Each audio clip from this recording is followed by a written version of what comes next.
Don't be this guy. Install fail-safes into your bucket filter.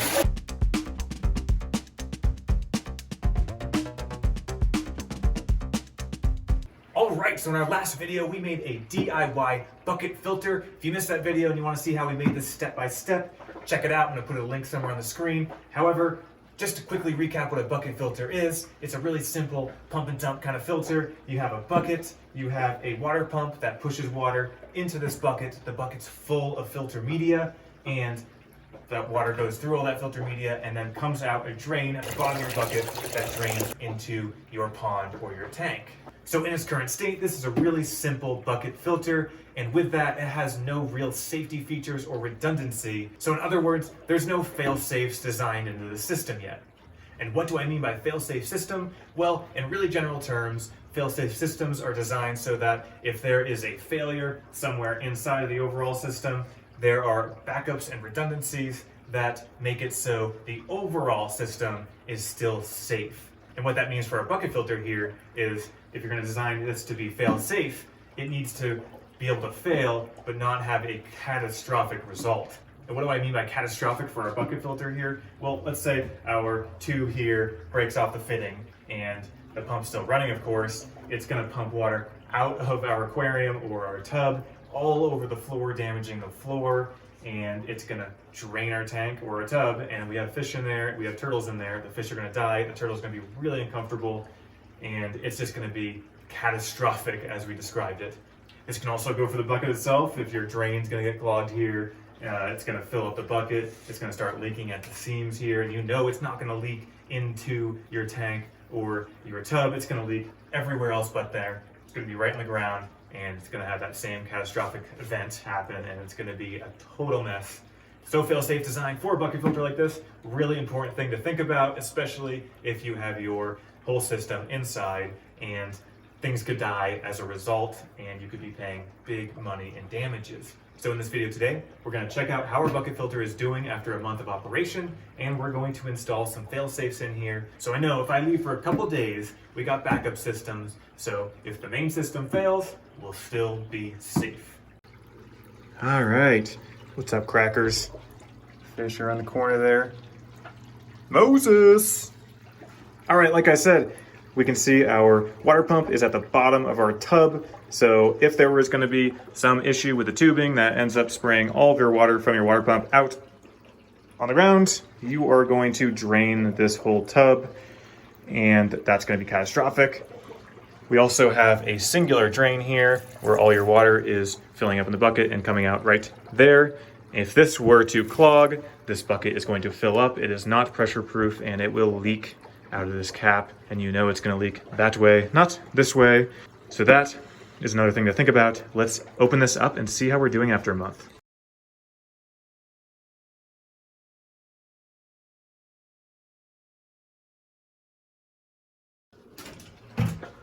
All right, taking a look inside, everything looks good. All the rocks are wet, meaning they are having water pass over them, which is exactly what we want. It's kind of hard to see in there, but you can see that our polyfill, our mechanical filtration's picking up on some debris. Of course, we had one of the turtles knock one of the plants into the water, so you see some soil in there, but it's not clogging up, but it is getting dirty, so it's doing its job, picking up that big debris before the water passes over our biological media, this lava rock here, that's getting all sorts of great beneficial bacteria on it. So the filter is working great after a month. This is how clean it looks. Looks awesome, and it's pumping tons of water through all of this, so it's doing a lot of work but also staying clean. That's exactly what you want a good filter to be doing. Now, one thing I want to mention I didn't actually talk about in the build was I actually added another adapter fitting here, and that just extended our output, our drain here from our bucket into the water, just breaking the surface here, and that was just to make this a lot quieter. It was really loud, dropping a couple inches from the bottom of the bucket there to the water. So I had that little extender, and it made it a lot quieter. All right, so let's go over the parts real quick that we need. You're gonna need to take your bucket filter off of its current installation. You're gonna need to remove your pump and the hose that attaches your bucket filter to your pump. And the things we're gonna do for building our little pump razor. You can see I actually built it here already. I wasn't sure exactly what I needed. Now I know. So those parts were a scrap acrylic sheet I had lying around. This is the thinnest that I think you can buy. It's like 0.93 at the hardware store. So really thin, but we're gonna end up bending it like this. So it's gonna work out being rigid in the end. In order to bend that, you're gonna be using a heat gun. This is a very simple, cheap heat gun. You're gonna use an X-Acto knife, a marker. I'm gonna be using some stainless steel fasteners. So these are just a Pan Phillips machine screw, a nut, and a washer. You have to use stainless steel in the tank. You can't be using things like zinc because that will get into your water and it will be toxic. Stainless steel won't react with the water, so it's perfect for water applications. Now, because of my poor design, giant bolt use, I actually had to end up protecting the bolt. You can see it real quick here, get a little padding. And so I just used some hobby foam board that I had as scrap and just a little silicone as an adhesive. If you design a little better, maybe you don't have to do that. You get around that step there. Need some drill bits. You're gonna need a drill, of course. And that's all you're gonna need for your little riser for your water pump. The next little project is putting 2 drain holes in our bucket up near the top. And those are gonna act as a fail-safe if our bottom drain gets clogged. So what we're gonna use for that is we're gonna be ending up using our drill again. We're gonna be using this hole saw. This is 1¼ inches, and it's gonna work with our 2 bulkheads. These are 1/2 inch bulkheads. So the one we used before was quite a bit bigger, it was 1 inch. We could get away with this 1 inch bulkhead before because you're putting that on the flat bottom of the bucket. However, when we put our drains up here, the bucket's gonna be curved. So I need to use a smaller bulkhead, otherwise it's not gonna seal with this curved bucket. I'm actually gonna have to like almost deflect the bucket a little bit just so this lays flat. But having a 1/2 inch is gonna work. I got 2 of them just so it matches the size of that 1 inch. And since we're not putting any tubing in this or anything, so it's actually gonna be a little bit bigger than the 1/2 inch for each one. So it'll have the potential to drain a little more than that 1 inch fitting we have at the bottom of the bucket. And of course, we're gonna need some Teflon tape. That's going to help with the thread seals on our bulkheads. I'm gonna be using just some cutters to cut my tube a little shorter because now it's gonna be too long since I'm raising up our pump in the water. And just a tape measure, of course. Oh, and last thing, I have just this little plug that I'm gonna be able to take this fitting out and put this in so we can test that these 2 drains are gonna drain water fast enough if that main drain gets plugged up. And that's it. So this looks like a lot of stuff on this table here. It's really not. These are very minor modifications. A lot of these tools I just have lying around. Hopefully you would too in this build. Or if you don't have them, they're great tools to get. I use them all the time if you watch these videos. Always using the heat gun, always using that silicone gun. Fake foam is great for decorations and really light applications for building things for your tanks and structures. And of course we have drill bits, and who doesn't want a nice stainless steel bolt, nut, and washer set? All right, step 1, get your acrylic sheet. I'm using a scrap piece here. Measure out a size that you are going to want to break so that it'll fit your shape that you want, but also fit your actual pool pump that you are going to be installing onto this. So you can see I'm just using a heat gun and a board. The reason I'm using a board right now is to help with a nice straight line for the heat gun to be more efficient. And it also just makes it straighter when you actually bend it because you have this weight here and it's not heating up behind it, it's only heating up where you're shooting it. And you can see here I'm using another rod just to more evenly bend it, and I'm bending it a little beyond 90 degrees because it's going to bend back on its own. And you'll see here, there you go, now it's 90. That's just kind of like a guess and check, and I eventually got it. Now we're going to be putting a little stabilizer flange on here. It's about like 1 inch, maybe a little less than that. And so I'm just using another board with another board to sandwich it, and there you go, made my little flange. You're going to do now the same thing on the other side to make a little hat section. So it's going to be like a little bridge, and your little water pump is going to sit right on top of this. So same thing again, make little fixtures here to make it so you can make it as straight as possible, but being perfect really isn't necessary. This is going to be way deep in your water, and it's not going to be something that's standing out and really easy to see how poor your workmanship is. So don't spend too much time here. And there you go. There's your little hat. Woo! All right, next step is to locate your water pump on your little hat section. I'm using those little feet that you see to be the location of where you're going to install your bolt, and those feet are actually used for little rubber pads that are kind of anti-vibration when you actually use this system. But we're removing that and we're going to be putting bolts there instead, so use those little feet for locating that. Now, when you're drilling in acrylic, be very careful. I'm starting with a really small bit here as a kind of a pilot hole, and I'm going really slow. Acrylic, especially thin acrylic like this, cracks really easily, and I'm still having a hard time getting a hang of not cracking it. This system works pretty well. So yeah, I suggest using a little pilot hole first. Next thing we're going to use is a 3/16 inch bit. Now, our screws are number 8, so that's 5/32. So this is going to be a little bit bigger than that, but having it loose is actually going to be okay because we're going to be clamping, and this isn't going to be moving around much. It's not seeing much action, so having a slightly oversized hole is actually just going to make this a little easier and less risk of you trying to jam something in there and actually cracking the acrylic. When you have all 4 of those holes drilled, it's time to actually install your fasteners. The stack up you're going to have here is you're going to have your pump, and then you're going to be putting your bolt through your pump foot and then through the hole in your acrylic, and then you're going to have a washer on the other side of your acrylic, and then you're going to be clamping the whole thing with a nut on the bottom side with that washer. The washer being on the bottom side is relatively important here because just using that nut is a pretty small clamping area, and you risk easily cracking that really thin acrylic. So using that washer spreads out the area of your clamping nut a little more, so less risk of cracking, which you of course don't want after all that work of making that beautiful clear hat.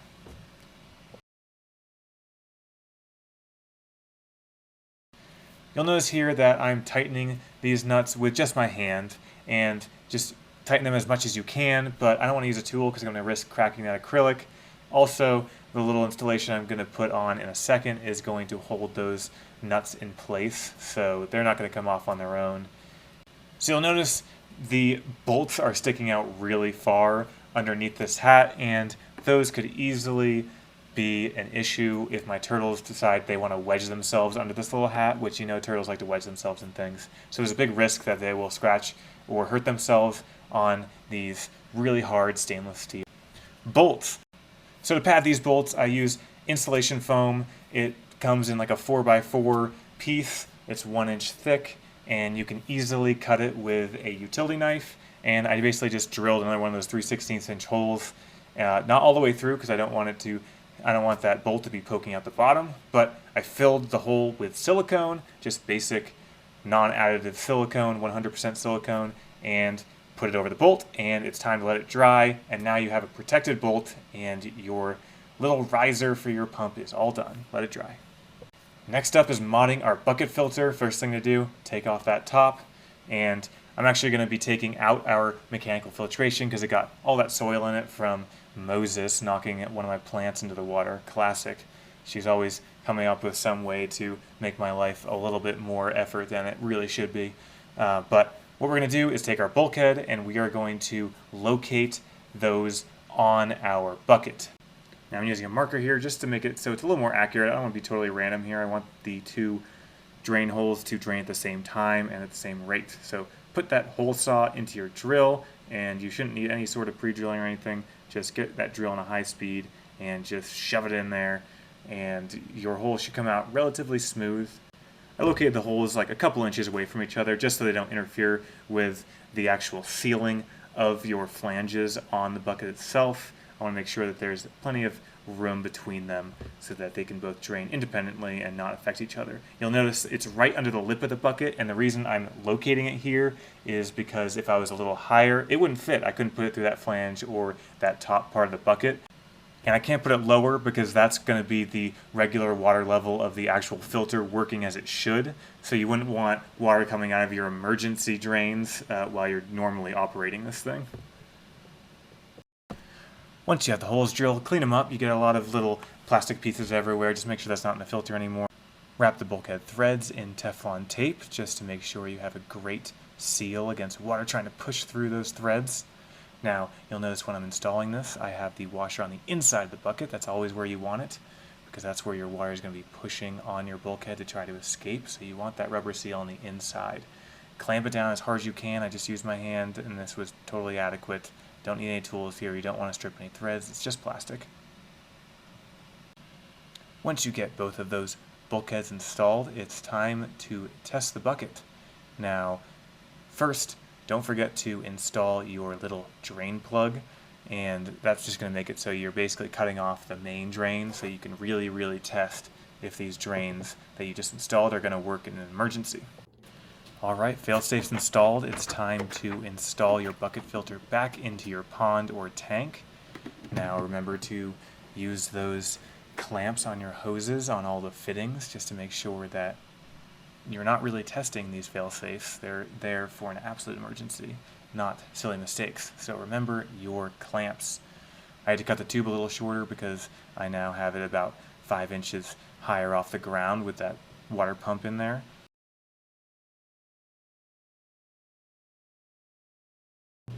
Now to test our new fail-safe design, let's plug in our water pump and let the bucket fill up. Again, you have that drain on there, so it's going to fill up all the way until your newly installed emergency bulkhead drainage.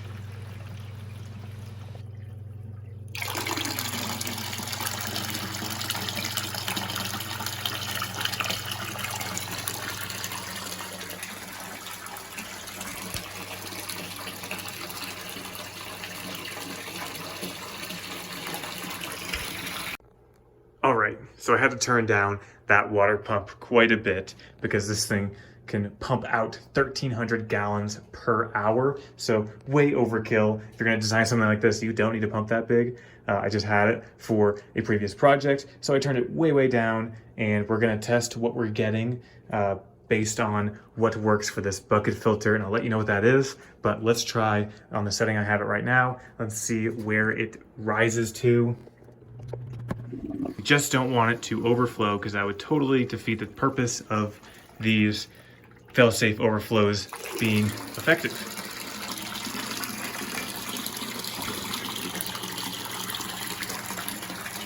All right, so yeah, flowing a lot slower. Still tons of flow, like look at this. Like Blue Valve FX6 probably isn't pumping this out. It's got media in there and everything. We're doing well here. So it looks like it's staying relatively steady, about ½ inch from the lip. And this is what we're gonna go with. So I'm gonna measure this real quick. All right, so this current flow rate fills up a 5-gallon bucket in 30 seconds. That's gonna give us 500 gallons per hour of water. That's a really powerful filter, especially for a bucket like this. You can see, still got a ½ inch there. It's really high, but it's staying steady, and this is what we're gonna use. Obviously, it's an overflow, it's super loud. This is not what you want to happen, but it's really important that you have the safety feature in case this, as we have, is clogged. It needs to have somewhere to go, and that's gonna be right back into our pond as it's doing right now. And it's gonna be really obvious if this is failing because it's gonna be making tons of noise.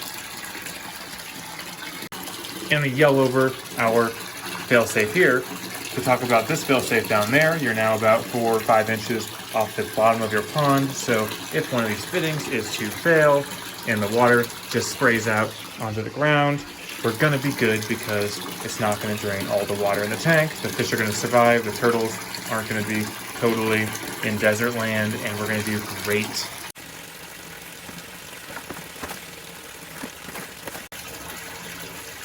And there you have it, 2 great fail-safes for a DIY bucket filter. I'm now gonna feel much safer running this thing when I'm not here because it will now do this if this whole thing gets clogged, which is pretty unlikely, or if our tubing breaks, it will not drain our entire tub with our living creatures inside. Thanks for watching. Like, subscribe, comment. Next video, I'm gonna be showing you how I decorate this silly looking bucket filter so it disappears. Stay tuned. Long live your turtle!